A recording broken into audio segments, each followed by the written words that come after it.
चराचर जगत माया के द्वारा ठगा जा रहा है। हमारी एक एक श्वास व्यर्थ जा रही है। हमें कुछ प्राप्त नहीं करना है, अस्तित्व मिटाना है। यदि जीवन मुक्त परमानंद का अनुभव करना है तो अस्तित्व मिटाना है। साधना के द्वारा बुद्धि को निर्मल करके ये जाना जाता है कि जो हमारा जीवत्व भाव आया है वो शरीर को लेकर आया है। स्थूल शरीर, सूक्ष्म शरीर, कारण शरीर, स्वभाव, अंतःकरण धर्म, पंचभूत रचनात्मक ये देह, इसी में अहम और मम, यही भाव हमारी दुर्गति का कारण हुआ है। नहीं तो आत्मस्वरूप में न कभी फर्क पड़ा है, न कभी फर्क पड़ेगा, न अभी कोई फर्क है। विस्मृति के गर्त में माया का डालना स्वभाव है। स्मृति को जागरण करना भक्ति का प्रभाव है।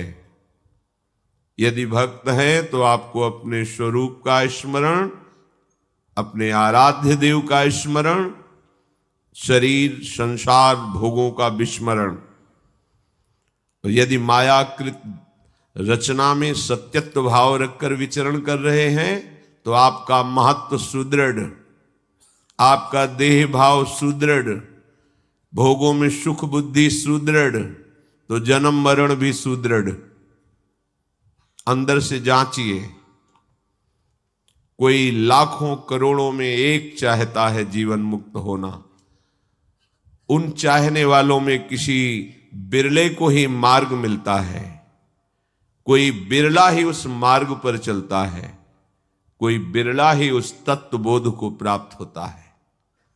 बिना शांत भाव आए किसी भी मार्ग में आगे बढ़ना नहीं होता।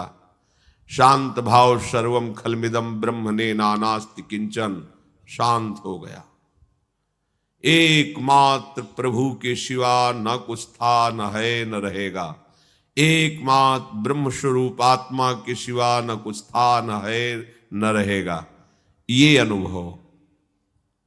अब इसके ऊपर भाव देह की लीलाएं होती हैं। दास्य भाव, सख्य भाव, वात्सल्य भाव, कांता भाव, सहचरी भाव। शांत भाव ही नहीं आया तो फिर अन्य भावों का कैसे प्रादुर्भाव होगा? क्योंकि शांत भाव ही इन जितने भाव हैं भगवत, इनकी नींव है। नींव नहीं तो महल कैसे तैयार हो जाएगा? इसलिए उपासक महत्व को मिटाता है, देह भाव को मिटाता है। और यहां ऐसी उल्टी वायु चल रही है कि हम पूरा प्रयास करते हैं कि हमारा महत्व बढ़े, हमें लोग जाने, हम कुछ हैं। बस यही है माया का प्रभाव। यही है झीनी माया जो बड़े बड़े साधकों को, विद्वानों को भी फांस के रखती है। किससे महत्व, किसका महत्व, कैसा महत्व? इन प्रश्नों का उत्तर अपने हृदय में ढूंढिए। किसका महत्व, किससे महत्व, कैसा महत्व? अभी समझ में आ जाएगा। पर इतनी फुर्सत कहां देती है माया कि आप हृदय देश में बैठकर इसका चिंतन कर सके। बस बाहर ही भटकते रहना। देखो, श्रीधाम वृंदावन के वास का अमोघ फल है कल्याण हो जाना। यहां का प्रभाव है। तुम्हारी दुर्गति नहीं होगी, पर तुम श्री जी के समीप पहुंचकर प्यारी जू प्यारे जू को दुलार करो। ये केवल रसिक संग से ही होगा। किशोरी जू की चरण रज में जिन्होंने अपने जीवन को शान दिया है, निकुंज की धूरी में जिनकी सकामता नष्ट हो गई है, प्यारी जू प्यारे जू ही जिनके जीवन हैं, बस ये केवल रसिकों की कृपा से, उनके आज्ञा पालन से, उनके द्वारा दी हुई उपासना से होता है। नहीं तो बहुत सी गतियां हैं दुर्गति से बच गए इसका मतलब प्रेमानंद में डूब गए, ऐसा नहीं है। बहुत सी सदगतियों का वर्णन है। श्री भगवान कह रहे हैं, पीछे जो उत्सव के पहले प्रसंग चल रहा था कि वह परम पुरुष परमात्मा सारे जगत को व्याप्त करके विराजमान है। वह अनन्य भक्ति के द्वारा प्राप्त किया जाता है। भक्त्या त्वनन्यया लभ्या, वो अनन्य भक्ति के परम लाभ स्वरूप जो सर्वत्र व्याप्त परमात्मा है उसको प्राप्त करना है। जो उसको प्राप्त हो जाता है उसका पुनर्जन्म नहीं होता है, क्योंकि तरंग समुद्र में ही थी, समुद्र ही तरंगायमान था, वायु विकार नष्ट हुआ, समुद्र ही है। ऐसे ही एक ही परब्रह्म परमात्म तत्व क्रीड़ा के लिए विविध रूपों में खेल रहा है। जब ये भाव आपके अंदर जागृत होगा तो राग द्वेष मिटेगा, देह भाव मिटेगा, तो आप भी वही हैं। तस्मित् तज्जने भेदा भावात् ब्रह्मविद ब्रह्मयु भवति, जानत तुम्हें तुम्हें होए जाई। अब भगवत स्वरूप होकर वो भगवान के साथ दिव्य लीलाओं का रसास्वादन लेता है। उपासक धैर्य पूर्वक इस मार्ग में चले। ये अनन्य भक्ति का मार्ग कोई सरल मार्ग नहीं है, बड़ो ही कठिन है। भजन ढिग ढरिबो, भजन का स्वरूप केवल माला चलाना ही नहीं है, अस्तित्व मिटा देना है, महत्व मिटा देना है। विद्या रूप महत्व कुल धन जौबन अभिमान षटकंटक देखे जहां राहे न भक्ति निदान। जहां विद्वता का जानकारी का अभिमान है, धन का अभिमान है, जन का अभिमान है, कुल का अभिमान है, अपना महत्व है, प्रभाव है, प्रभुता है, भक्ति वहां टिकती ही नहीं। हृदय में कोरा दम्भ छा जाता है। महापुरुषों ने खूब जांच करके बात कही है। रायन भक्ति निदान स्वांग सब नगर नारी के, विषयन हाथ बिकाय नहीं रिझवन भरतारी के। वो ऐसे स्वांग करने लगता है जैसे वैश्या श्रृंगार करती है दूसरों को लुभायमान करके धन लेने के लिए। ऐसे ही जो विद्या रूप महत्व कुल धन यौवन अभिमान में फंस गया, वो केवल स्वांग करता है, बकाया वो रिझाता विषयी पुरुषों को है, भरतार हरि को नहीं। बिन विवेक वैराग्य भक्ति बिन सत्य नए को मानो, भगवत विमुख कपट चतुराई सो पाखंडे जानो। इसलिए सावधान, अनन्य भक्ति कोई खिलवाड़ नहीं है और इससे सरल कोई दिव्य साधन भी नहीं है। सरल उनके लिए है जिन्होंने अपने को अनन्य भक्ति में बेच दिया है, प्रियालाल के नाम के बदले अपने को बेच दिया। हमें जो नाम मिला, मंत्र मिला, उपासना मिली, हमारा अस्तित्व खत्म। गुरु प्रदत्त नया जन्म, ये गुरु के चरणों में न्यौछावर। उपासना से वासना का नाश, वासना नाश होते हुए दिव्य भाव की प्राप्ति, ये सब सहज सरल हो जाता है। और जब अहम की प्रक्रिया से साधना होती है तो बड़ा उसमें विघ्न पड़ता है। बहुत प्रकार की ऐसी बाधाएं खड़ी होती हैं कि उपासक संभाल नहीं पाता। परत खगेश लगे नहीं बारा, गिरने में देर नहीं लगती, किया कराया सब धूल धूसरित हो जाता है। इसलिए अनन्य भाव से जो भगवान का भजन करते हैं उनको वो परमात्मा प्राप्त हो जाता है। अर्थात उसको ये अनुभव हो जाता है कि बर्फ के रेशे रेशे में जल ही विराजमान है, जल ही बर्फ रूप है, बर्फ ही जल है। अर्थात भगवान ही सृष्टि रूप धारण किए हुए हैं। ये सृष्टि केवल भगवान ही है, दूसरा कोई नहीं।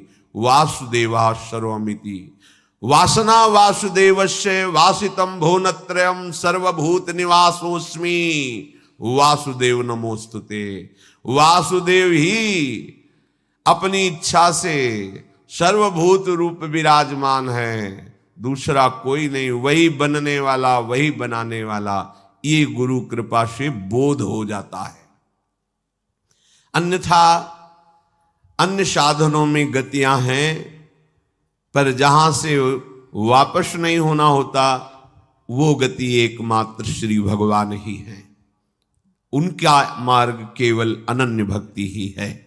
स्वयं श्री भगवान वर्णन करते हैं, यत्र काले त्वनावृत्ति महावृत्तिं चैव योगिनः प्रयातायांति तं कालम वक्ष्यामि भरतर्षभ। प्रभु कह रहे हैं, जिस मार्ग से जाने पर पुनः आना नहीं होता, जीवित अवस्था में किसी से कोई ममता नहीं रह गई है और किसी से कोई द्वेष भी नहीं है। आप मुक्त हो रहे हैं। शरीर के सम्मान में, शरीर की अनुकूलता में, शरीर के सुख में कोई राग नहीं है। शरीर के अपमान में, शरीर की प्रतिकूलता में, शरीर के दुख में कोई दुख नहीं है। वो जीवन मुक्त हो जाएगा नहीं है, अभी जीवन मुक्त है। ये भगवान की कृपा से अनन्य भक्ति जब हृदय में जागृत होती तो ये स्थिति होती है। ये बुद्धि के विचार से नहीं होती, ये स्थिति होती है। जैसे हमारी शरीर स्थिति है तो देखो हमें कुछ विचार करना पड़ता है। सारे के सारे अज्ञान के जितने भी क्षेत्र हैं वो सब प्रकाशित है। काम, क्रोध, लोभ, मोह, मद, मत्सर, बहिर्मुखता, स्थिति, उसमें लगाना थोड़ी पड़ता है दिमाग की अपमान सहना है, दुख सहना नहीं, स्थिति है। वो अनन्य भक्त के हृदय में स्थिति आती है। अनन्य भक्त वही है, कहीं एक जगह तो निष्ठा ले ले, हमारी कहीं निष्ठा नहीं है। जब जहां जैसी अनुकूलता मिली वैसे बन गए, ये अनन्य भक्त का स्वरूप नहीं। अनन्य भक्त का स्वरूप है, प्राण चाहे चले जाएं, हमारी निष्ठा ना टूटने पावे, निष्ठा न जाने पावे। निष्ठा का जागरण ही भक्ति का विशुद्ध स्वरूप है। हमारी देह निष्ठा है और कोई निष्ठा नहीं है। बस देह सुखी रहे, निरोग रहे, सम्मान, यश, कीर्ति, ये देह निष्ठा है। दो चार माला कर लिए तो लगता है बहुत बड़े संत हैं, बहुत बड़े भक्त हैं। हमारा स्वरूप भक्ति का यही है कि हम रह न जाएं। आप कहां खड़े हो? पूरा अस्तित्व बोझा लिए खड़े हो। ना हमें तन की परवाह है, ना मन की परवाह है। समझो पहले अनन्य भक्त का स्वरूप क्या है। हमारा तन, हमारा मन, हमारा जीवन समर्पित है, ये स्वीकार करो ना।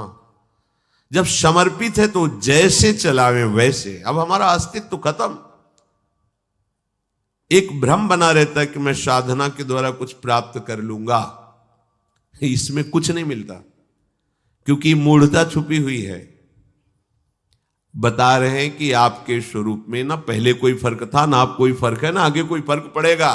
साधनों और असाधनों का स्वरूप में कोई फर्क नहीं पड़ता। आपकी स्वीकृति जहां हो गई बस वो हटाना है। आपकी स्वीकृति एक देशी शरीर में हो गई है, आपकी स्वीकृति एक अंतःकरण में हो गई है, आपकी स्वीकृति मान्यता में हो गई, आग्रह। ये जब तक नहीं छूटेगा तो साधना क्या कर लेगी, और उसमें पुष्टता होती रहेगी। ये बात सबकी समझ में नहीं आएगी, गुरु कृपा पात्र को ही ये बात समझ में आएगी। अरे कुछ नहीं करना प्यारे, ये करने का राग मिटाने के लिए साधन बताया जाता है। तुम तो ब्रह्म स्वरूप हो, भगवत स्वरूप हो, तभी प्रियाजू की सेवा में पहुंचोगे। इस देहधारी जीवत्व भाव वाला कहीं झांक नहीं सकता। तेजो रूप निकुंजेय कलयन नेत्रादि पिंड स्थितम, तेजो रूप। तुम इस पांच भौतिक शरीर को मैं स्वीकार करके प्रियाजू की दासता भूल जाओ। बहुत चढ़ाई का मार्ग है, चढ़ नहीं पाओगे। बरसाने लाडली जू के दर्शन करने के लिए जब जाना होता है और अपनी टांगें काम नहीं करती हैं, तो पालकी की व्यवस्था श्री जी अपने निज जनों से करवाए हुए हैं। वहीं के वासी जन पालकी में चढ़ के जाओ। उनको अभ्यास है चढ़ाने का। निकुंज तक पहुंचने के लिए हमारी टांगें मजबूत नहीं हैं, ब्रह्मा की भी मजबूत नहीं है जिन्होंने हमें बनाया है। औरों की तो बात जाने दो। पालकी पे बैठ के जाना होता है। कौन सी पालकी? अक्षर अक्षर जब श्यामा श्याम के रस का अंदर जाता है ना, श्याम श्यामा प्रगट प्रगट अक्षर निकट प्रगट रसवत अति मधुरवाणी।